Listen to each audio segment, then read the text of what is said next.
俾到安全嘅空間佢。呢個係包括咩咧？包括係佢周圍嘅生存、生活嗰個空間係要安全。另外咧，亦都係要俾到個安全嘅心理嘅空間，要有人陪伴佢，令佢覺得咧嗰個係一個安全嘅地方，咁佢先至會繼續咧去經歷，或者甚至咧佢係會減少佢嗰個即係創傷之後嗰個影響。咁所以咧呢一點係非常重要。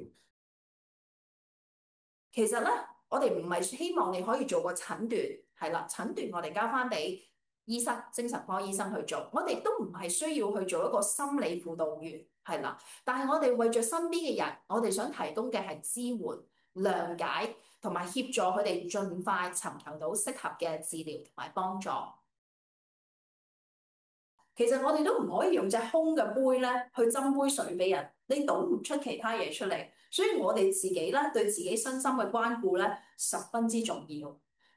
咁頭先咧，姚醫生都分享咗好好啊，一啲照顧自己嘅方式方法啦，係咪？維持翻一個好好嘅自己生活裏面嘅作息啦，呢一啲都係一啲好重要嘅。